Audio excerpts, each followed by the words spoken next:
After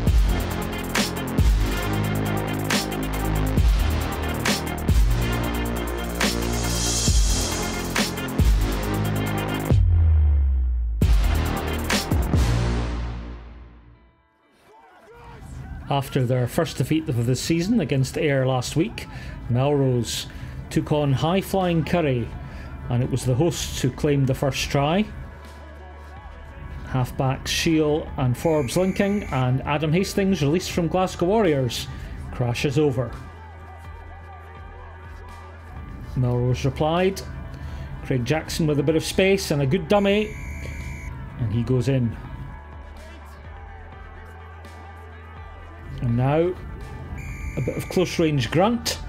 Grant Shiel is awarded the score there.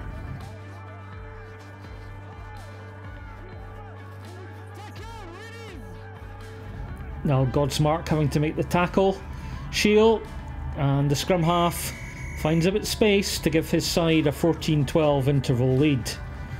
Second half now, and from that quick tap penalty by Forbes, Adam Hastings somehow manages to evade 4 would-be Melrose tacklers, and boy did he enjoy that score.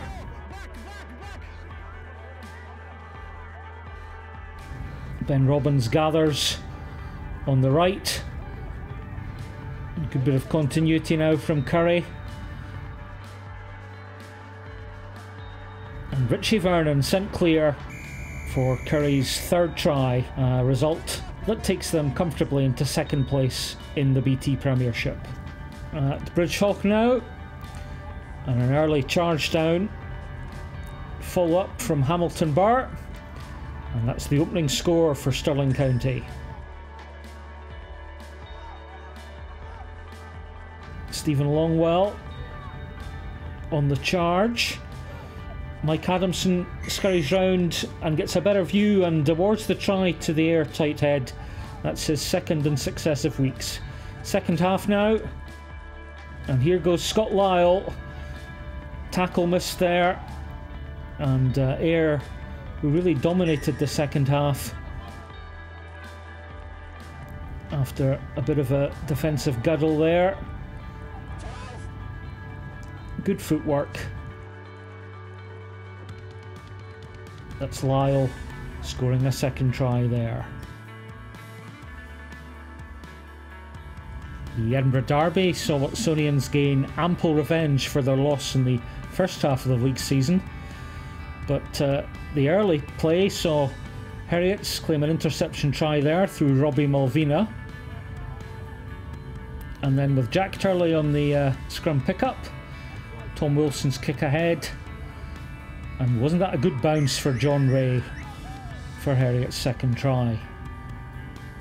Watsonians, who were energetic and patient throughout, got their first score. Michael Fido very comfortable in open space there.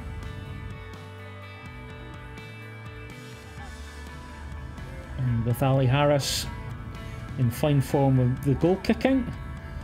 Harris and Rory Hutton, long miss pass. And there's Jason Harries in the corner for Watsonian's second try. Fido was in the sin bin at this point, as Turley managed to power his way over. But before half time, Rory Hutton, exploring the narrow side, beats Turley's tackle and once again underlines what a dangerous runner he is. Watsonians added a fourth try just after the break through Mark Bertram. And that defensive lapse there. So DJ Innes scuttle in for Watsonians. And some more handling errors from Heriots. The ever-eager Hutton seizing on that ball.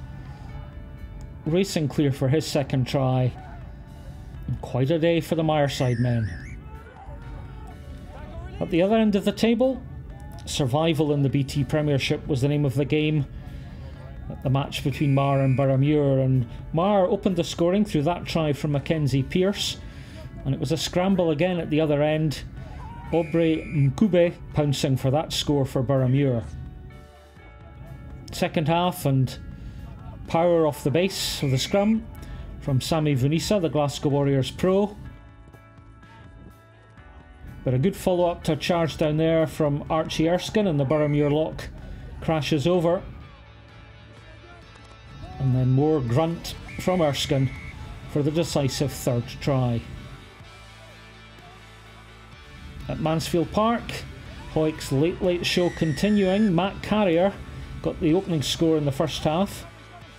But here we go, and Ross Thompson feeds out to Fraser Hastie. And in the second half, more good hands from Hawks. And Callum Kerr meanders in for that try. But in injury time, a penalty try for a scrum offence saw Hoyt claim more vital league points.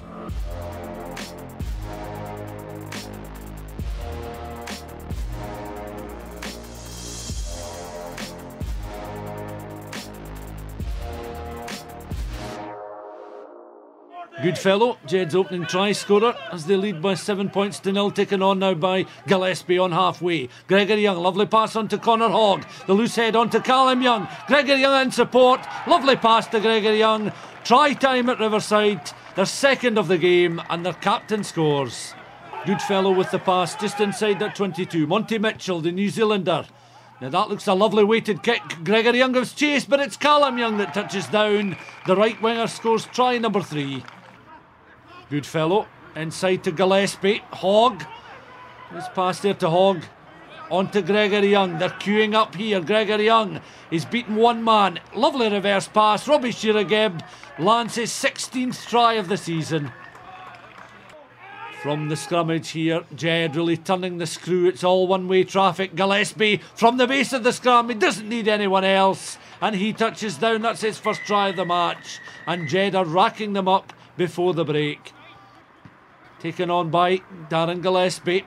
Reverse pass now. Lewis Young at pace. He's got Callum Young outside him, his younger brother. Callum Young inside that 22. Long loop pass. Robbie Shearagib takes it. And Robbie Shearagib is in for his 17th of the season.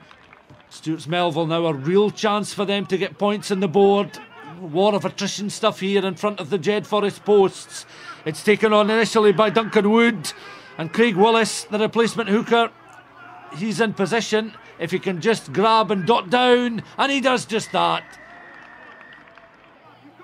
Jed Forest now through their hooker, this time taken on by Cameron Mackay. It's a bit untidy, but Mackay won't care because he's over for another score for Jed. Goodfellow back inside. Gregory Young with the touch. Now here's an opportunity for Elliot Stewart. Oh, he's done very well indeed to break 3 challenges, and Elliot Stewart is the latest Jed man to get on the score sheet. Uncontested scrums here. Gillespie at the base. Elliot Stewart now. Boyd by scoring that try. He's broken another challenge. Inside towards Darren Gillespie. And Darren Gillespie gets his second of the match. Gillespie, the latest man to rack up a score. That's the 9th for Jed Forest. From the recycled ball, Gregory Young finds a gap. Over he goes, over halfway. Is he going to back himself? He's inside the 22. The tap tackle comes in from the fullback Murchie, but it's not going to stop the Jed captain, and that's a lovely way to finish the game. An emphatic win for Jed Forest, who'll stay second in the table. Started off there saying the first 20 minutes was going to be massive for us, and we need to come out with a bang, and we were just a bit laboured there and chucking a silly pass, just a silly knock on, and then we just kind of tightened up towards the end of the first half and managed to score 4 or 5 tries there, and it was kind of the same second half. I think once we get tries up, we seem to fall asleep a bit and just think that somebody else will do our jobs, and that's not the case. And if we want to be title contenders, we need to keep pushing for that. So the first 20 minutes were very competitive. I think 20 minutes in, it's 0-0. 2 basic mistakes by Stumel, and suddenly we're 21-0 down. So I think we can take a lot of heart from that performance. Certainly the commitment and desire was there this week that was sadly lacking last week, but we have to now regroup and focus on Musselburgh next week.